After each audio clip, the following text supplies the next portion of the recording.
Hey, y'all. Welcome to the Champagne Wives podcast. I'm your host, Kelly. And I'm your co-host, Nicole. Hey, Kels. Hi. How are you? I'm good. How are you? Good. You know, It's a Monday. Jinx. to say that exactly.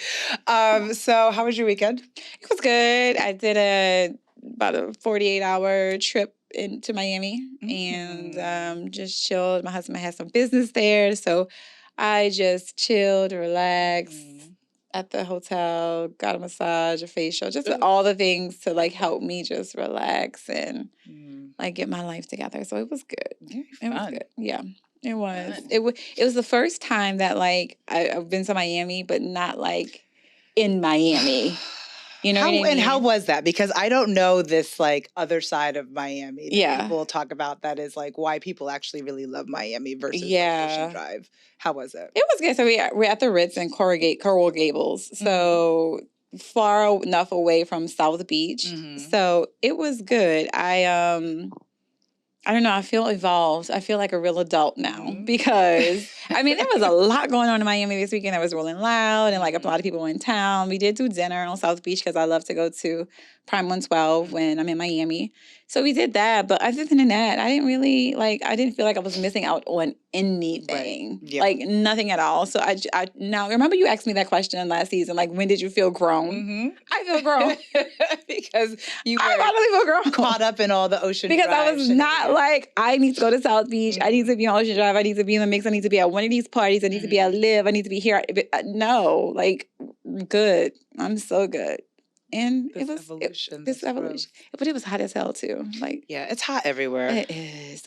It's hot everywhere. It was hot here this weekend too. Yeah. Like balls to the wall hot. Like I'm waiting for a break. Like I don't know. This feels like end of days. Oh. As hot as it has been consecutively since June, it's hot. That's a bold statement. Metaphorically. Okay. Not literal. Not in real life, please. Not in real life. We got things to do, child, Lord. Right. We got things to do. But yeah. Cool, Miami. Good times. Yeah, Miami. How was your weekend? Good. Low key. Got bit by a bug, jumped on my back and took out my braids. And got my hair done. Low key weekend. It was perfect. Yeah, those are the best. I feel like mine was low key, even though I was like not in the city. It was still very low key. And then when it was time to come back, I was just like, I'm ready to come back and like sleep in my bed. And I didn't have anything on my calendar this morning, so I was able to sleep in. That was you were really productive at work, I'm sure. But when I got up, I got up. Right. Yes. Like I don't think I showered until like 3:00. Oh. Yeah, I was in my robe all day. Oh. I was. Yes. It was work from bed day. Okay. After I woke up. Remind me to talk about that comment about the 3 p.m. shower on the ride home. Oh. Remind me to talk about that. Okay, I will. Because it goes back to a text that I sent you about something I was listening to, and I was like, gross. What? Remember? Okay. No, okay. Right. I'll try to remember after the episode to ask you. Okay. So Miami had a chill weekend, but did the adult version of Miami. Yes. Okay. Very much so. Which actually is a nice little segue to what we wanted to talk about today. The reinvention of self. And are you too old to reinvent yourself? Right? Because a lot of people might think that they are who they are and they have to live the story. But the reality is that more and more people, especially in this day and age, especially after the pandemic, right? After we had to take stock and inventory in a lot of things that were going on in the world and within our own lives and understand what our measurement of happiness was, decided, fuck this shit. Yeah. This person who I was and who I feel like I want to be are two very different people. And how do I close that gap? So let's talk a little bit about the reinvention of self. Yeah. I think the pandemic really helped people to get to that point where they were like, well, you know what? If now is not the time, after we were done, like in the middle and like afterwards, like if now is not the time to like do what you want to do and go for it, then when? Because I think people realize like in an instant, like everything could just be over like that. And I know when we were in the pandemic, a lot of people were talking about like, don't just sleep your way through this pandemic, like gain a skill, take a class, start reading more, find a mentor. So there were so many people, I think, during that time that were kind of working on things that they didn't have time for before the pandemic. Which is really a cool thing. I am in that group of people. I was like, I was in that group of people. Do? Oh my God. I started working in real estate. I started, we started this right after. I started to, I think, trying to kind of changing my persona, I feel like a bit in during the pandemic and then after it's because I started working for, you guys know I'm a licensed real estate agent here in Texas. I am just licensed. That's it. I am not an active practicing real estate agent. Let's not undersell our capabilities and skills here, because not capabilities, child. I've moved units, yes, but that's just not something that I focus. That's not my career. Like you guys know, full time I'm an HR professional. I got my real estate license in 2000. I want to say 15 or 16, just because it was something that I was interested in and wanted to see if I could go to school, pass the test, and I did. So didn't really do anything with that until the pandemic, when I got on with a luxury brokerage. And then from there, that really sparked my interest in luxury real estate, and helping buyers and sellers in the luxury real estate market. And then working with women. The women who own these brokerages were so powerful. I mean, just completely opened my eye to just, I'm not going to say woman bosses, because I always knew that it was existed, but to see somebody who you watch from afar on social media, who's a hustler, who goes out and gets it, and then having that person be your mentor is just different. Yeah. And so being in that environment really sparked something in me. And that was kind of the start of it for me. So, and then so many other businesses have kind of spurred from that. Yes, from that, real estate thing. And I always say, I may not work as a real estate agent, but I don't regret getting my real estate license, because I have done deals. Yeah. I've made money as a real estate agent, and I will continue to do so, because we buy investment properties. I help out there. I help out family. I help out friends. So it's always an opportunity for me to get resources from being a real estate agent. But I got so much more from that. That wasn't where it was supposed to stop for me. Right. I wasn't just supposed to be a luxury real estate agent or a broker. I think it was used to just kind of spark something else in me from an entrepreneurial spirit that has kind of led me to where I am today. Yeah. Yeah. And I would say even the bug that bit you ended up crossing the street and bit me. And bit me, right? Because now here we are doing this, and as this continues to pop off, we're just talking about other ways that we can grow the brand, grow the business, and ventures from that. So, the pandemic for me was it started off laissez-faire. I was the one they were talking to when they said, "Don't sleep your way." I was sleeping and drinking and hanging out poolside. I was taking edibles through the whole pandemic. God damn. Oh. TMI, sorry. I just had a flashback. I was taking CBD to calm my nerves, right? But yes, I was consuming CBD edibles just to make it through, because I thought it was end of days then.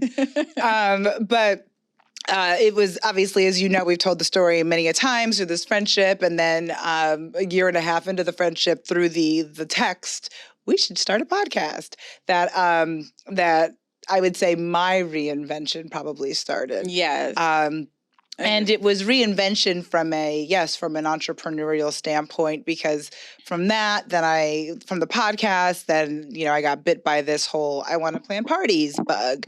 And then from planning parties, it was I actually don't want to plan parties, and I want to turn spaces into, places into spaces that people love through interior decor. So the entrepreneurial spirit made its way through me as well.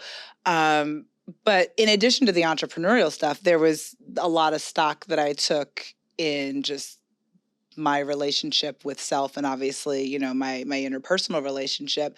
And like everybody, during the pandemic was like, and we talked about this last season, like, am I doing the things that bring me joy? Am I doing the things that spark excitement in me? Am I doing the things that my kids are going to be proud of? And am I leaving a legacy for my kids?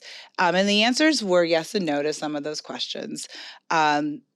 And I think at the end of the day, where I landed was before the business started, and probably halfway through the first or second season of the podcast, I realized there's more no's than there yeses to those questions.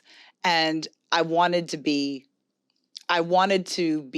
more aligned to how I saw myself versus who I was. Yeah. And so that's what this journey on the other side of the pandemic, post-pandemic, has been for me. And we have, when I say me, have gained friends along the way. Some friends we've lost contact with along the way. But that's what, in kind of the research of all this, they say is kind of a byproduct of this reinvention process. Yeah. And I think you get to the place of reinvention one of two ways. Either you're inspired to reinvent yourself, or you've reached a point of like to the point where you're just at a point where you're fed up. Mm-hmm. You're just like, something's got to give. Yeah. Because if I don't, then I don't know what could happen. Yeah. And for me, I'm thankful that it was a combination of both, right? It was a combination of being inspired, I'd say greatly in part by our friendship, our dynamic, but then also realizing, hey, like,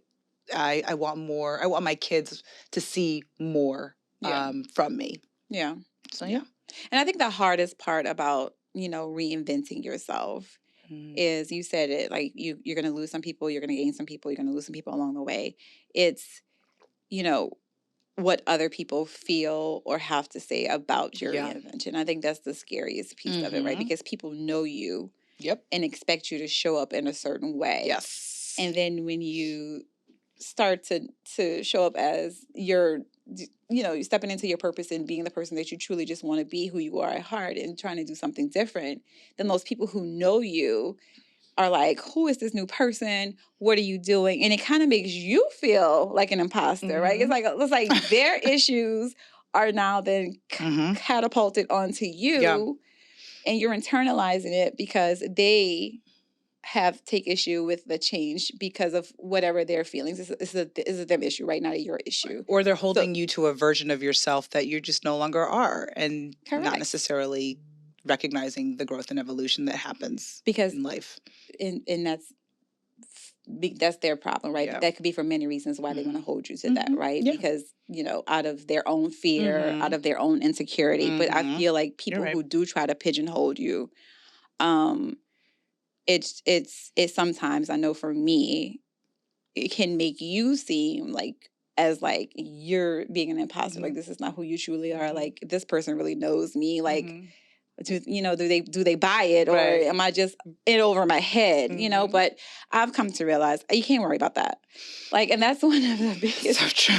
So I'm just saying, like, that's one of the biggest reasons I feel like people don't go on to do the things that they truly want to do or be who they really want to be because they're worried about everyone else's opinions of them. And I say, for me, this process has been about taking risks and just not caring what other people other people say or think about me, because I am a person who, heavily relied on other people's opinions or thoughts on me or about me and I've just had to release that. And a way in which I was able to release that is to truly do the work on myself internally, right?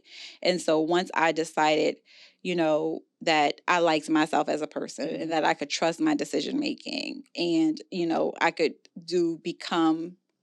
be whoever I wanted to be, it made it a lot easier for me to say, you know what, fuck what people think. I'm going to do what I want to do regardless. It's my life. I got to live it for, to the best of my ability and the way in which I want to live it. And so this whole new journey for me is completely, girl, nobody, who would have thought? Like, this is completely makeup. Like, never. Sitting in front of a microphone every week. Sitting in front of a microphone. these lights, this camera, and the action. It's like, so like, no, who would have thought this? Nobody. Right. But here I am. God did. Here I am. And just happy to be on this journey. So I would just say, like, screw what people have to say. Like, don't worry about like how others feel about you, or what they feel about your journey, where you should be, who you should be. Like, reinvention is not for other people, it's for yourself. Absolutely. And let's just spend a little bit more time just on the imposter part, right? Because I think and receiving the opinions of others, or internalizing at times the opinions of others when it comes to this journey, because I think that's the one thing that just derails people the most, because depending on how loud those voices are, and maybe how important, how you trust them, how much value those voices have in your life and those people have in your life, and then coupled with how unsure of your own voice you are, right? That can just keep you where you are. And the phrase that keeps coming to mind is crabs in a bucket. And it's not necessarily crabs in a bucket, because I think there's such a negative connotation there, but it'll keep you in a place that might not align to where you see yourself. Right. So it is so important to trust that voice, like you said. But then in some cases, depending on how loud those voices are and how committed you are to this journey of reinvention, establishing boundaries. Establishing boundaries, and sometimes it's with people, sometimes it's with your time, sometimes it's with the places that you choose to go. But establishing boundaries, I think, is really important to make sure that you're able to align at every opportunity to who that person is. Because it goes back to the conversation that we had last season about manifestation and visualization. Right. And seeing yourself and putting yourself in the places and spaces to allow those manifestations to become reality. And part of this whole process of reinventing yourself is being that person, right? And going to those places that person that you envision yourself being going to. Yeah.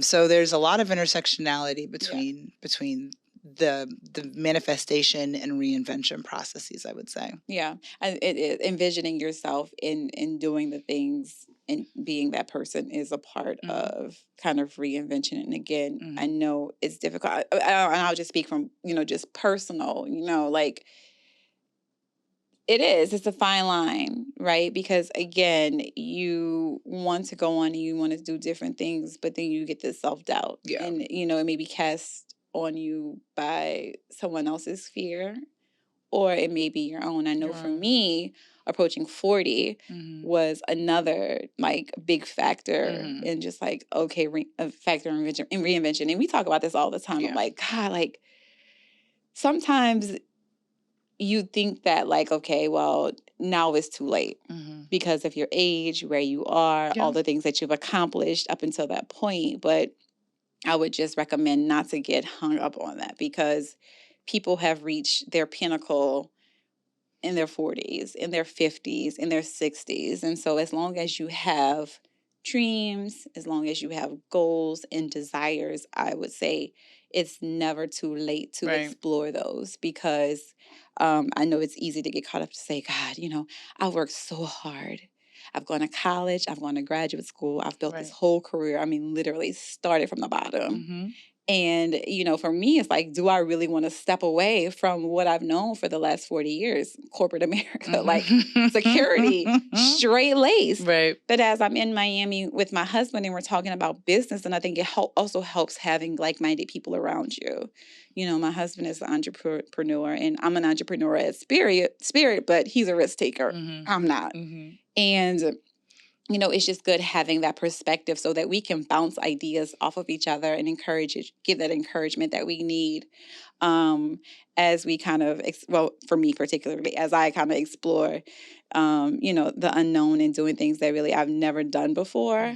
But yeah, it is. And I think people get caught up on that a lot. And you're just like, okay, I've done this for so long. I'm at this age. Right. Why would I want to start over now? Why would I? But could you imagine just living your whole entire life whole life and having regrets. Absolutely not. You know what I mean? That's like why I having, am like, where at I am least today. try. Exactly. Like I think, and I'm not saying it's easy again, but Right. At least try. Yeah. At least try to do something different. Try to accomplish your goals. Yeah. Try to make your wildest dream come true. Wildest dreams come true. Yeah. I mean, we have the wildest fucking dreams. Just wait, y'all. We have the wildest dreams. And Right. it's just like, even sometimes now between you and I, we have these conversations and we're like, girl, like, here we are. I'm this age. I have this on me. I have that on me. But, your dreams have to be bigger than your fears. You know what I mean? 1,000%. And one of the mantras that I've been embracing, and I've shared this with you, is I'm choosing to walk in faith, not fear. Yes. And I think that holds true for whether you are going through a separation or divorce, whether you are looking to start a new business, whether you are looking to just do and or start or stop anything. And I have been doing HR a long time. What scares the shit out of me is only being known as being an HR professional. Can you imagine at my eulogy someone saying, Nicole, she was a fantastic HR professional? I need you to say more than that. Right. So you should read off my accomplishments. Right. Run them. You should run them. Please, like the credits in the movie. Yes. Like, so I'd rather be known for choosing to be brave and walking in faith than to have lived and played it safe. Yeah. And that is what that is a big part of this reinvention for me. Like, y'all, I am in the midst of it. Like, this is a well-chronicled reinvention, this entire podcast. And so it really is. And so I don't have a single regret. I don't, because my kids see the best version of me. Yeah. I like me now more than I liked me years ago. And I'm doing more. I am learning more. Yeah. I am growing more. I am growing in faith. I'm growing in friendship. I'm growing in family. I'm growing in all the things. And it's a great place to be. And the people that love you and the people that just love you for who you are and not for what you do or give them or provide for them are going to be there along for the ride. They're going to be along there for the ride.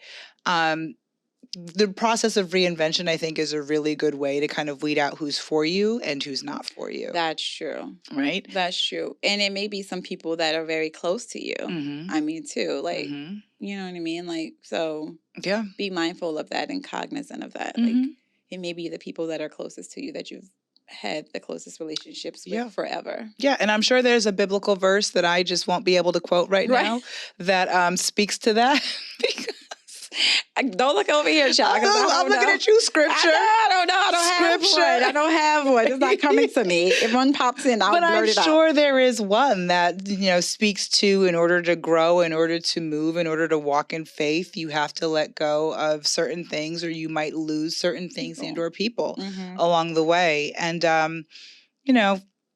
that's all a part of the journey. The one thing that's constant is change in this life. And failure. And I think that's another big part of reinvention too, that keep people kind of fearful of taking the leap. And I mean, you've mentioned it. You've gone from this business to that business to this business. Same here. Like I said, I've gone to real estate to champagne cart to this to that. Like just so many things. And nothing is wrong with that. Nothing is wrong with trying something and having it not work out and then move on to something else. Yeah. And I think, people are so afraid of failing and failure. And it kind of bonds them to not even trying. But we've tried it all. We will try, and it hasn't always been this way. But I feel like now in the spirit of reinventing ourselves in this new phase that we're in, we will try a multitude of things. And if it doesn't work, it's just on to the next thing. What's the lesson that we learned from it? Yeah, it's definitely the lesson that we learned from it. And I also say too that I don't chase things. Like, I just allow things to happen. If it's for me, I'm a believer. If it's for me, it will be for me. It won't miss you. And it won't miss me. And, you know, back in the day, like if I didn't get a job or if I was overlooked for a promotion or something of that nature, like it would be devastating to me because I internalized it, thought maybe it was something wrong with me.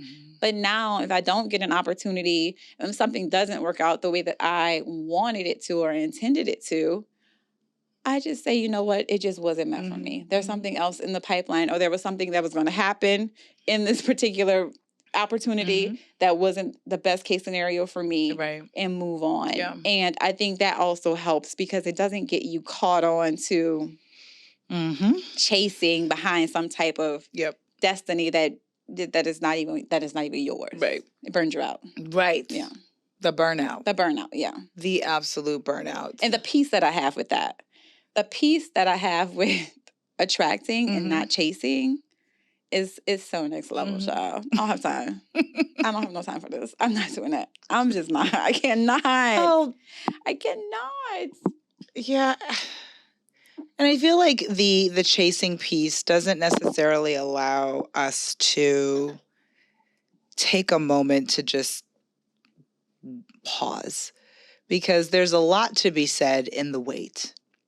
A lot to be said in the wait, and just allowing time to help aid in the decision-making process, and allowing time to just kind of work the things out that need to be worked out. So like I fully subscribe to the what's for me won't miss me concept, because it's true. And I mean, it's so true. We still work hard, you know. We still work hard for the things that we want. Yeah. Putting on this podcast, doing all the things that we do is difficult, right? Like it's extremely tough, but I'm just not going to try to force an outcome for something that is just there's just no way, no path forward for it. You know what I mean? Like, but I'll work hard. I'm going to work hard. I'm going to, you know, do what I need to do what I have to do. But if my working hard does not get the opportunity, whatever the case may be, there'll be a lot of things that we've been disappointed about. Yeah. And we just say, you know what? Okay. We just keep going. And we're still working.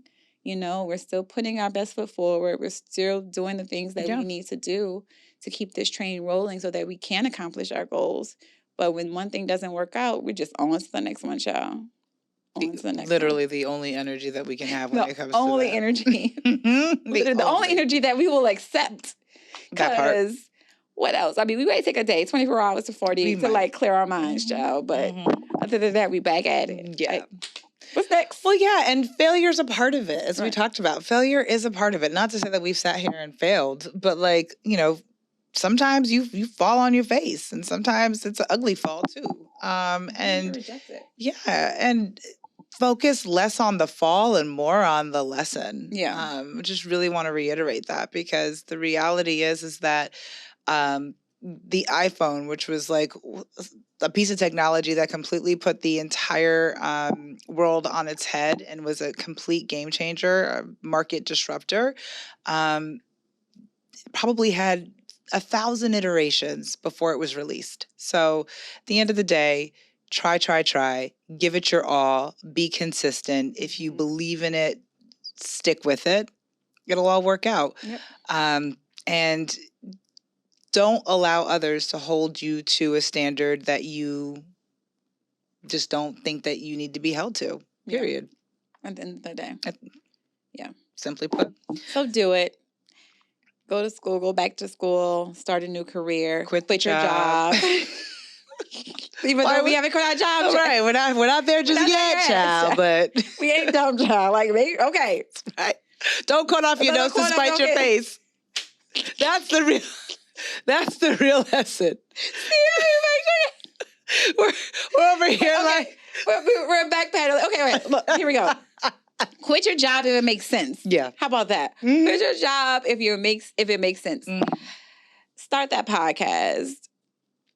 Write that book. You know what I mean? Put that little bit of money aside and invest in a whatever. Exactly. Right? Start that group. But let me just tell you, from two earth sides,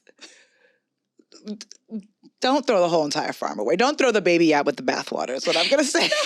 Don't do that. We had to run that back ourselves. Let's run that back. We were sounding a little too free. And that's not us. So let's just be incredibly authentic here. Stability means a lot to us. It does. We're not about to tell y'all nothing. Like I said, coming from 2 working women, child, we still got these corporate America jobs, okay? And will. However. And will until it doesn't make sense for us to have them. But if it makes sense for you not to have one, go for it. Yeah. Go for it, for sure. Yeah. Okay. So that's our talk on reinventing yourself. Yes. And would say if there are folks that are listening that have gone through a reinvention or in the midst of a reinvention, once this episode drops, like, tell us about it a little bit in the comments. Drop us a message on Instagram if you're watching this on YouTube. We want to hear about it because I don't think people are talking about that enough.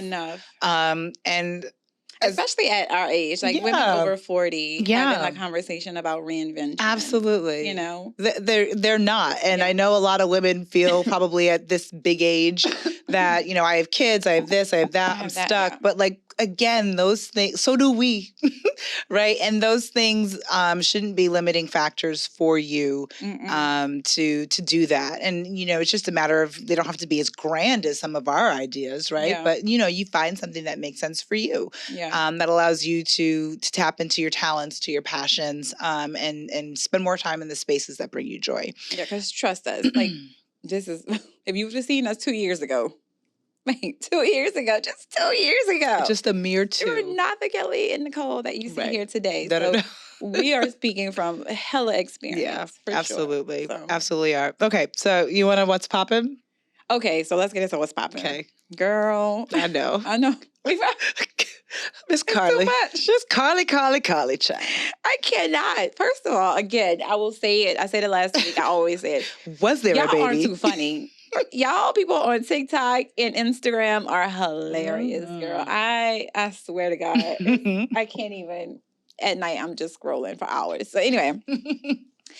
So apparently now Carly came home and the police are investigating her disappearance as being staged. There was actually a freaking press conference. The police department decided to put on a press conference no warning, whatever the case may be. No like information, but just press conference today at 5:00 Eastern. So after I get out of here, I'm gonna go listen to what they had to say. But apparently it seems like this was all staged and Carly faked her disappearance because she was going through a breakup with her boyfriend. Okay, and I guess she wanted to, like, I was thinking of the meme, sorry. She wanted to get her boyfriend's attention. Obviously, I think he was cheating on her with a stripper or whatever the case may be. So she wanted to go and fake her disappearance to kind of, like, get her boyfriend to show concern.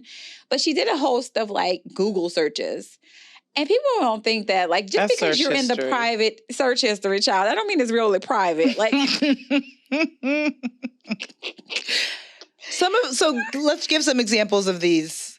Like the search history. Well, I want to make sure people understand this. Right. Just because you're in the private search, the incognito, the private search of your iPhone does not mean the FBI cannot pull your search history. What it means is the FBI is looking there first. Exactly. That's where they're going first, and they can pull what they need to get. But so she was searching for like how to pull money from a register without getting caught. She was searching the movie Taken. The movie Taken. No, is she? What else? Amber Alerts. She was searching how long does it take for an Amber Alert to expire or something like that. You are not 12, you're 25. You a big 25, child. The Amber Alerts don't even happen. You might qualify for a Silver Alert, but definitely not an Amber Alert.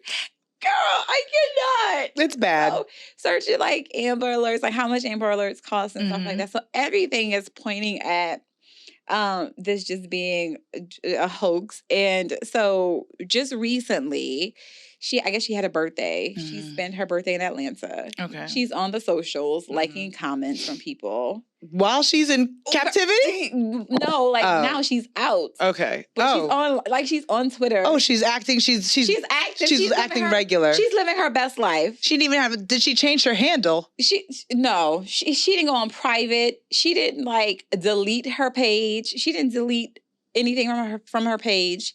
She thought she could just re-enter society as a normal person, child. But anyway, so she's done that.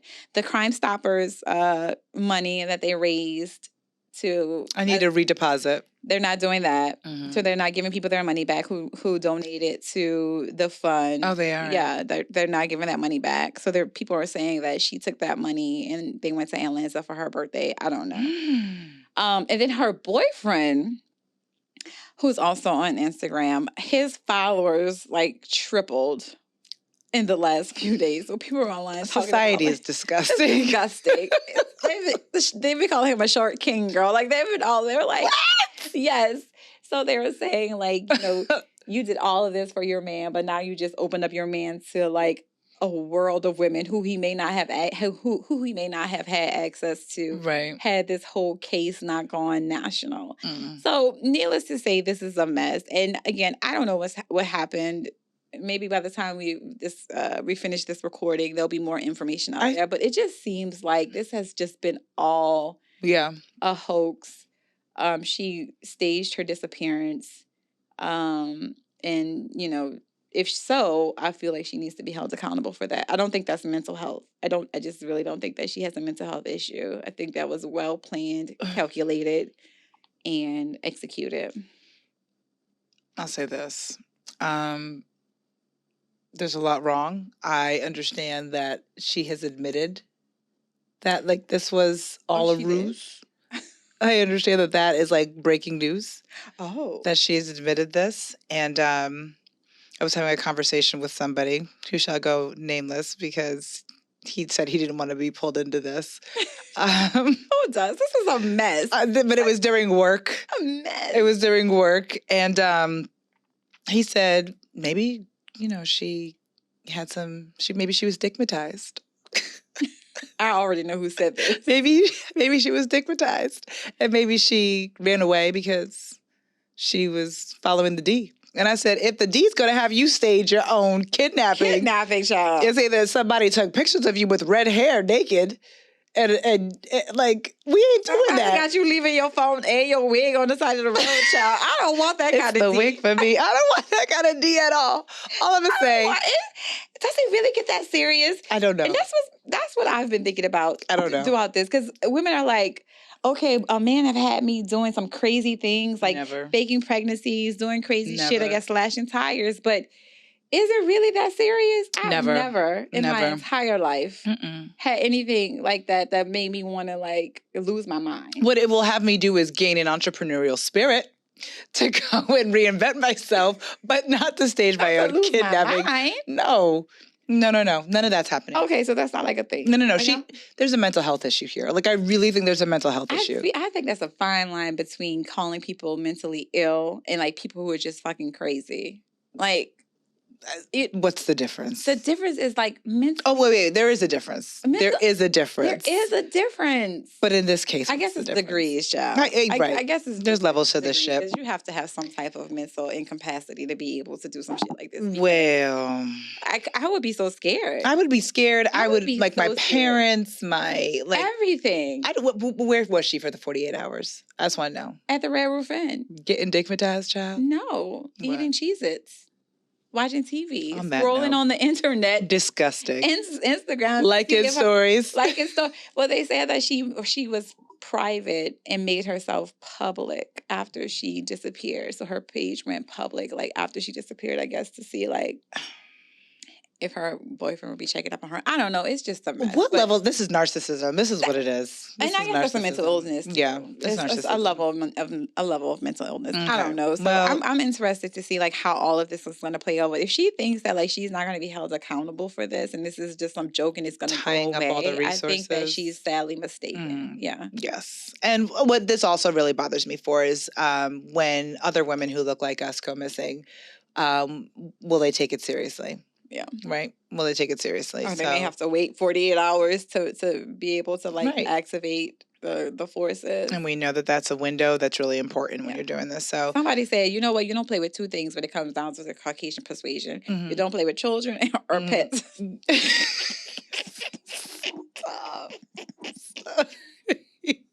Okay. But it's so called 911 talking about a baby was walking on the side of the road. You know that activated all kind of all kind of forces. The police was there. Stat. It did. And I know we are limited on time, but I'm gonna save this one for next week because I want to talk about Sukihana in London. Who? Sukihana in London. Oh, and just how revolting she was. Disgusting. And it's not even like in front of Buckingham Palace or anything like that, but we'll talk about it next week because we're limited on time. But I want to talk about this because I need to just understand what level of consciousness do you have to have that level of verbal diarrhea when like you have not had a platform, period, and all of a sudden you get one. Like, is that how we grow the platform? Like, I get being true to yourself and being authentic, but like that was revolting. So I feel like she went out of her way to be that vulgar. I think she went out of her way to do that. It was like a stunt that she pulled. And I just think it was so disgusting. Yeah. Like, so disgusting. This comes right on the heels of when, like, the guy, I forgot his name, like, tried to kiss her and like, everybody was coming to her defense. And like, there were people that were arguing because the way she acts and shows up in dresses. That was like welcomed. Well, I don't think it warrants that. I'm going to say that right there. But, you know, you can't have it both ways. And then here you are, not even 2 months later. Where was she? Paris? No, London. Acting a complete fool. Yeah. I thought that was just so, it was tasteless. It was. Yeah. So I think a conversation that I'd like to continue just around, you know, having a platform, right? And when you have a platform, when many people don't have that same type of platform, how do you make sure that you capitalize versus like pillage it?